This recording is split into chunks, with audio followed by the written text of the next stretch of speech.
voy a presentarles a Cintia Estrada. Ella es psicoanalista, licenciada en Psicología por la UNAM, maestra en Teoría, Conceptos y Clínica por la Universidad París 8 de Saint-Denis y maestra en Psicoanálisis y Psicopatología por la Universidad París 7 Diderot.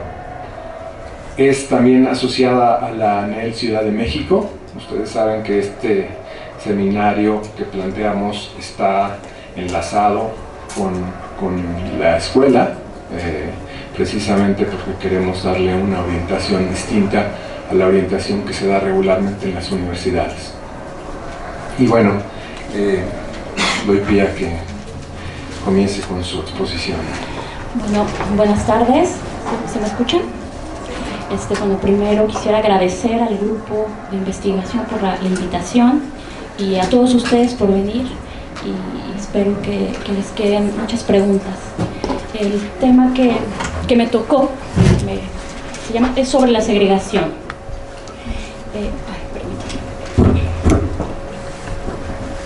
Bueno, voy a empezar con un epígrafe. Muchas palabras se caminan en el mundo, muchos mundos se hacen, muchos mundos nos hacen. Hay palabras y mundos que son mentiras e injusticias. Hay palabras y mundos que son verdades y verdaderos. En el mundo del poderoso no caben más que los grandes y sus servidores. El mundo que queremos nosotros caben todos.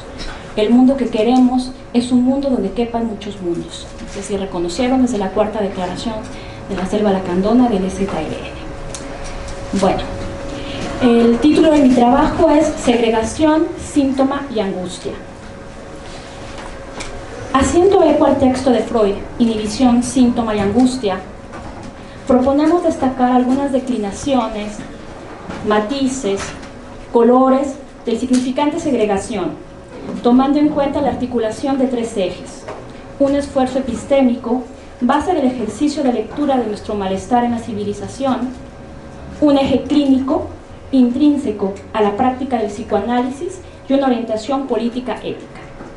Estas tres cuerdas se entretejen a modo mediano y estarán presentes a lo largo del trabajo. El primer punto será segregación y malestar en la cultura. Sí. La primera declinación del término segregación es la referida al malestar en la cultura, siendo uno de los nombres del malestar, su síntoma. La segregación como un mecanismo de exclusión cada vez más presente en nuestras sociedades dichas neoliberales, globalizadas, de mercados comunes, es decir, dominadas por el discurso de la tecnociencia y la cifra. En la lengua sería el discurso capitalista. Si desde 1965 Lacan refiere el término segregación a propósito de la comunidad analítica, y aquí lo voy a citar, debemos constatar el objeto funesto que ha generado esta insularidad en su forma que podemos decir reflexionada, exterior, a saber, la situación de segregación científica en que la comunidad analítica se sostiene. Fin de la cita. A partir de 1967, Lacan lo emplea para denunciar una extensión del dominio de la segregación, sin despegarse de lo referente a la escuela. En este sentido, la escuela respondería contrarrestando los efectos segregativos de los grupos. Y aquí lo vuelvo a citar, que es la cita creo que más conocida de Lacan. Dice: nuestro porvenir de mercados comunes encontrará su balance en una extensión cada vez más grande de los procesos de segregación. En ese mismo año, 1967, en la locución sobre la psicosis del niño, deja claro que esta extensión abarca todos los dominios, los diferentes ámbitos de la sociedad. Y aquí lo vuelvo a citar: el factor del que se trata es el problema más candente de nuestra época. En tanto, primero, tiene que experimentar que el progreso de la ciencia vuelva a cuestionar todas las estructuras sociales, aquello con lo que no solamente nuestro dominio de psiquiatras, sino tan lejos como se extienda nuestro universo, tendremos que vernosla, y de modo cada vez más apremiante, la segregación. Fin de cita. Lacan nos advierte entonces la vertiente tanática y ascendiente de la segregación como antesala del racismo y su punto más alto, los campos de concentración. En estos espacios segregativos encontramos los guetos, las ciudades perdidas, las favelas, los olvidados del tren del progreso, tan presentes en nuestras sociedades. ¿Cuál sería la lógica interna a la segregación? En Notas sobre el Padre, Lacan destaca: creo que en nuestra época, la marca, la cicatriz de evaporación del padre, es lo que podemos poner en la rúbrica y el título general de la segregación. Así, la segregación es esa cicatriz de la evaporación del orden patriarcal. Cabe señalarse que esto lo subraya en 1968, año de clivaje mundial.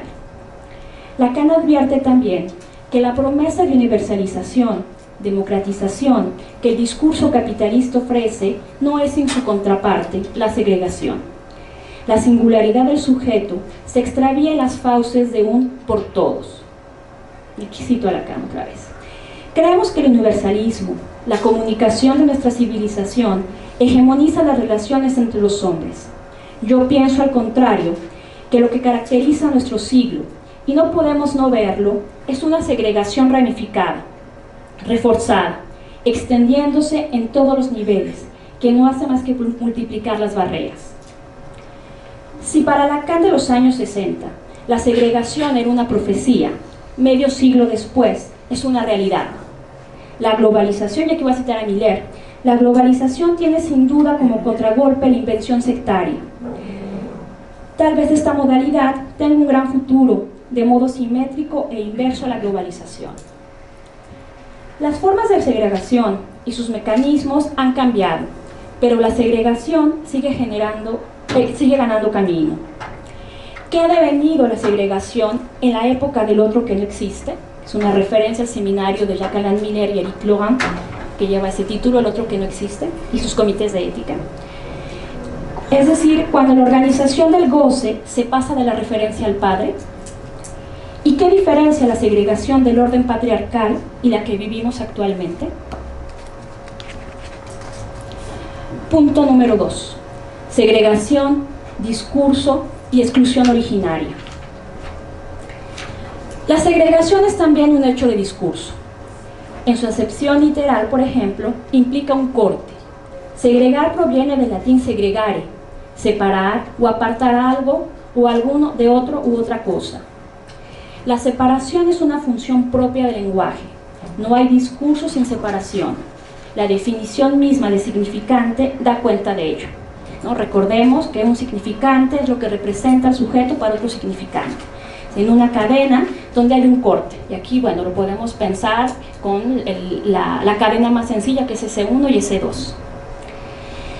La psicoanalista Marie-Hélène Bruce, en su texto Segregación y Subversión, que es una de las referencias bibliográficas que por ahí se enviaron, enfatiza: el lenguaje y la lógica están fundados de manera distinta sobre ese tratamiento de diferencias de la combinatoria significante. No hay pensamiento sin clase, atributo o predicado. La cuestión no es entonces la existencia de las clasificaciones, sino lo que las hace segregativas. La función de separación tradicional es atribuida al padre, quien separa al hombre de su angustia, la más arcaica, y su servidumbre original. Esto es en referencia a Lacan de Complejos Familiares. Se destaca entonces que lo que hace problemática la cuestión de la segregación es el discurso de dominación que la organiza, el muro que la separa.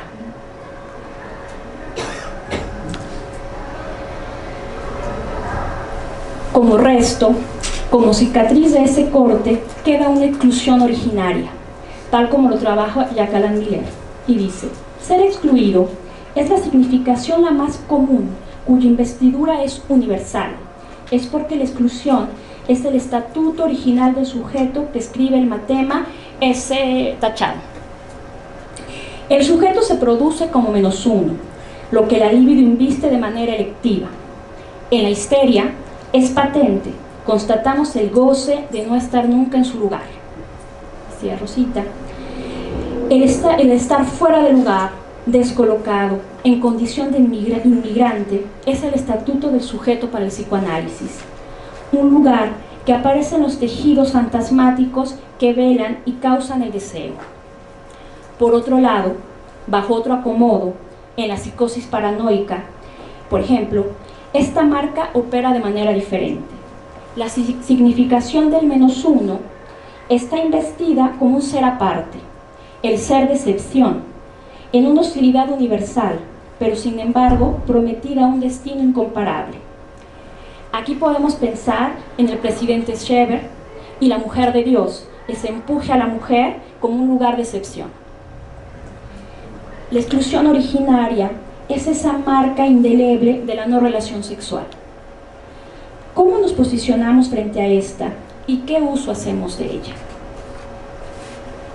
Punto número 3, segregación y goces. Si el padre organizaba el lazo social por identificación en una lógica horizontal, y aquí es una referencia, y si están interesados en este tema, es Freud, del malestar en la cultura y psicología de las masas, ¿no? En la época del otro que no existe, que lo podemos escribir con el matema S, entre paréntesis, la S barrada, que sería lo que trabaja Lacan en el seminario 5. Entonces este otro que no existe, los goces y el plus organizan dicho lazo y por ende la segregación. Bueno, esto de los matemas lo vamos a ver al final para que les quede como por lo menos en imagen, digamos.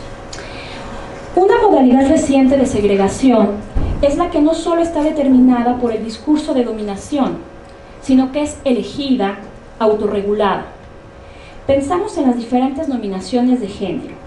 Ese nombrar a, que sustituye al nombre del padre y que pareciera metonimizarse hasta el infinito. Hay una apropiación de la diferencia y su territorialidad. Por ejemplo, en la palabra queer, que en un principio era un insulto, pero que se ha apropiado y que tiene ahora otras connotaciones, ¿no? Y se multiplican las nominaciones de género y los modos de amar. Por ejemplo, el LGBT, ¿no? y bueno, todas las declinaciones que hay que siguen habiendo. El efecto de la pluralización, la decadencia, la caída del padre es visible, tangible. No va a caer, como hay por ahí un eslogan, parece que ya cayó. No se organiza a través de un líder, sino de varios.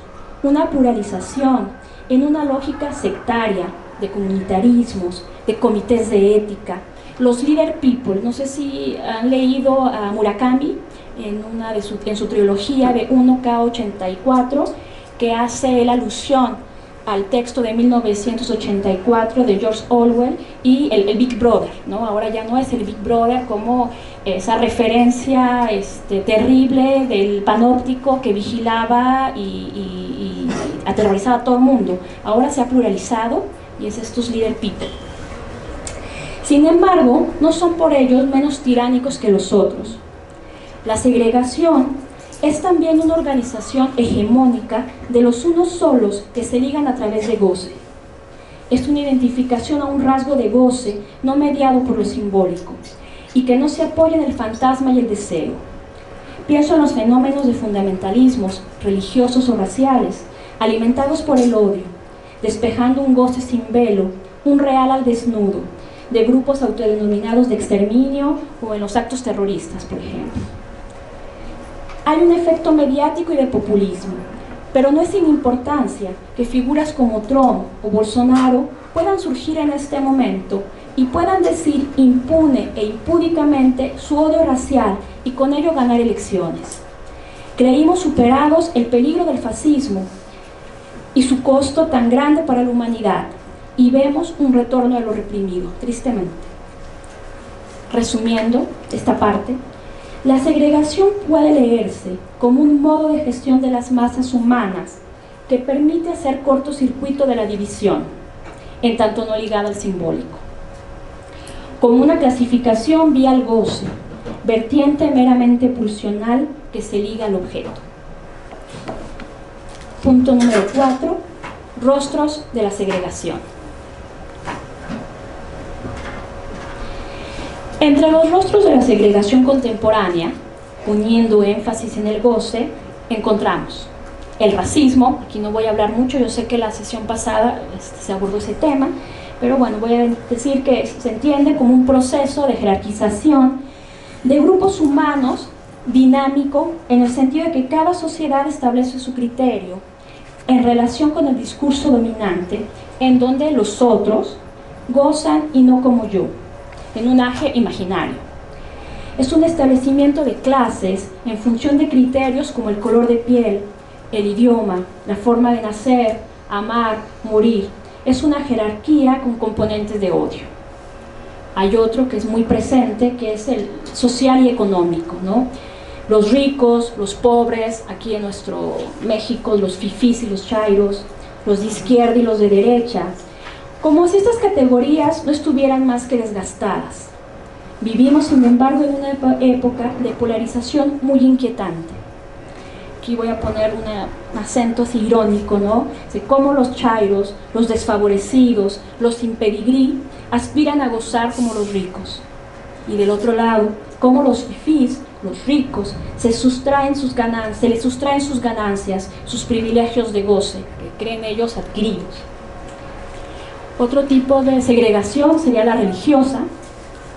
Son las diferentes religiones queriendo imponer una sola doctrina para arreglárselas con el goce.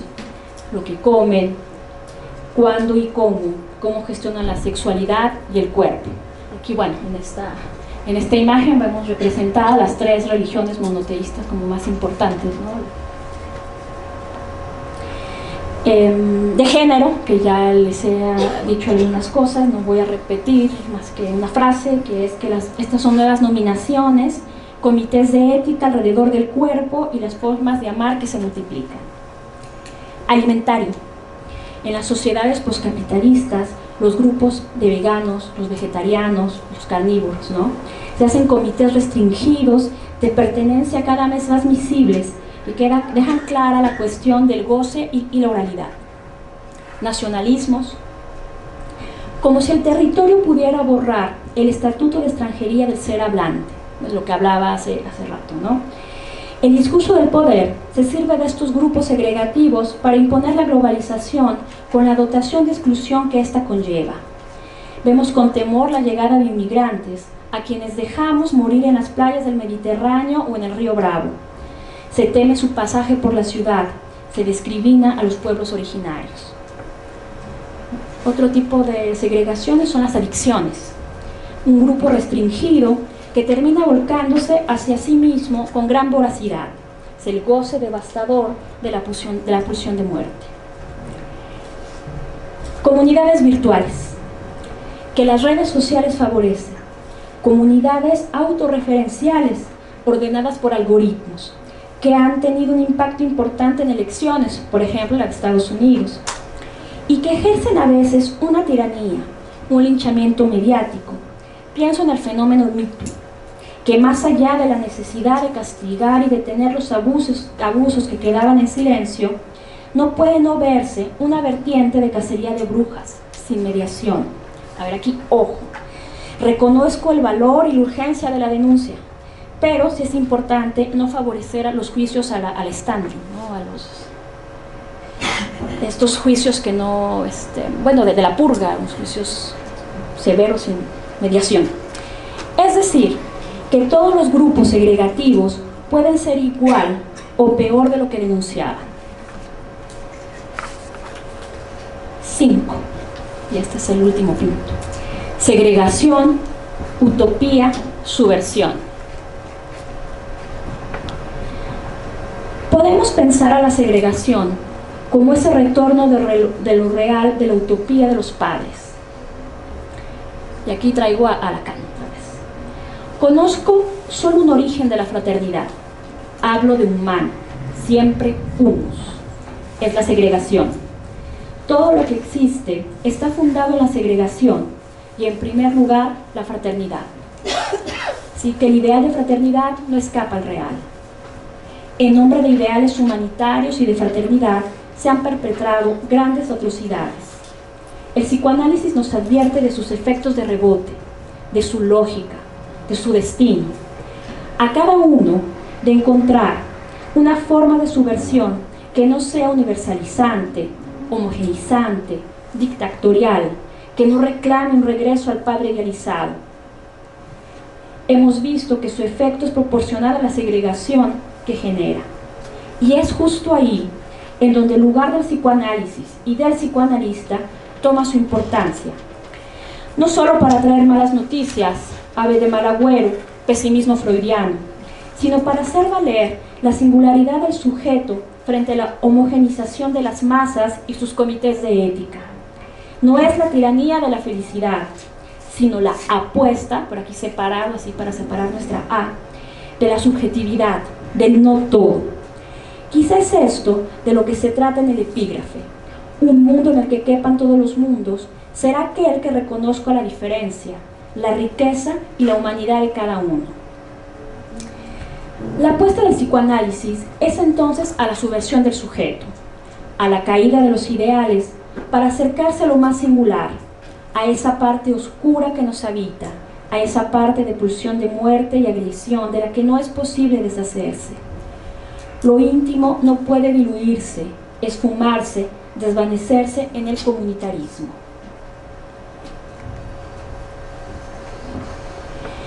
Regresar la dignidad al sujeto y a sus modos de goce, que sus modos de goce singulares puedan hacer lazo desde la diferencia.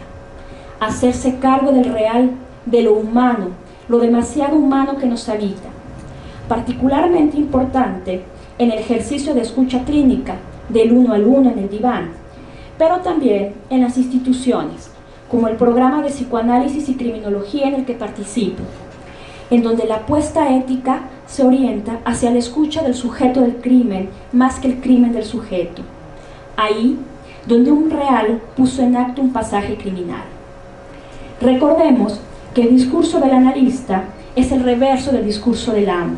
El psicoanálisis responde al real de la segregación con el real de la subversión, de a uno, resaltando la singularidad de cada ser hablante. Y bueno, es un poco las fórmulas y sobre el mismo tema. Para terminar, yo creo que voy a resumir lo que estuve trabajando en 3 puntos que me parecían los más importantes a subrayar, que son: la segregación es inherente al malestar en la cultura, es un real, se organiza a través del nombre del padre o el hueco que éste deja, y así como está escrito en ese matema, ¿no? El borrado, tachado. Es efecto del discurso del amo. No ha habido ningún modelo de organización que no haya tenido e incluso provocado implícitamente efectos segregativos. Y segundo punto, la segregación es intrínseca al ser hablante. Entonces, hay una exclusión originaria, lo que no cesa de no escribirse de la relación sexual. Y 2 modalidades se desprenden, una es la fantasmática y la otra es a modo de delirio. El tercer punto, el psicoanálisis es un modo de tratamiento de lo real y responde a este discurso en un acto, que es el acto analítico, que posibilita la subversión del sujeto. Y bueno, quisiera comentar un poco sobre las imágenes que les he pasado. Todas, bueno, a excepción de la primera, es de un artista francés que se llama J.R., que me parecía como que otra manera de tratar lo real, que es a través del arte. Él mostraba esta cuestión de la segregación en imagen. No sé si lo reconozcan o si lo habían visto, es en la frontera. Y este niño observando. Su trabajo lo hace con fotografías, va a la calle, saca fotos de la gente y después las revela en tamaño gigante y las va pegando en diferentes espacios. Entonces reconoce esta parte de la segregación del mundo. Aquí, por ejemplo, esta es una favela. En esta que puso, que es el tren del progreso, que pasa a distintas velocidades y a veces no pasa, ¿verdad? Y ese es un lugar en África. Se ve claramente esta cuestión de la segregación. Esta parte, la cuestión del muro, también es, no sé si reconozcan o si la han visto, es en la frontera con México. Entonces, estos 2 lados. Además, aquí importante, él pone a trabajo a la gente, o sea, la gente, voluntarios que van y van a pegar o van a hacer cosas, o sea, no es la singularidad, no es el individualismo. Y bueno, esto, bueno, que era rostros de la segregación, y bueno, aquí también con un toque lúdico, ¿no? Esta gente que muchas veces está peleando, aquí por lo menos está haciendo caras. Aquí la cuestión de la subversión y la singularidad es como reconociendo que cada persona es única. No se alcanza quizá a ver muy bien, pero hay muchos rostros y todos tienen un lugar, ¿no? Esta me pareció muy interesante, porque parece como un trabajo de análisis, porque creo que en análisis lo que se intenta es hacer surgir un sujeto ahí donde hay un hueco, porque ahí estaba como tal cual, ¿no? Él apenas está despertando, tiene los ojos cerrados, pero bueno, quizá con unas cuantas sesiones más puede abrir los ojos al mundo. Depende con quién vaya. Y bueno, ya esto es nuestras fórmulas, ¿no? Que conocen, que si no, no las ve como aquí la cadena está cortada, ¿no? El S1 y el S2. Bueno, es un trabajo más como de clase, que no es el objetivo de hoy. Esto es todo. Quisiera saber si tienen preguntas y bueno.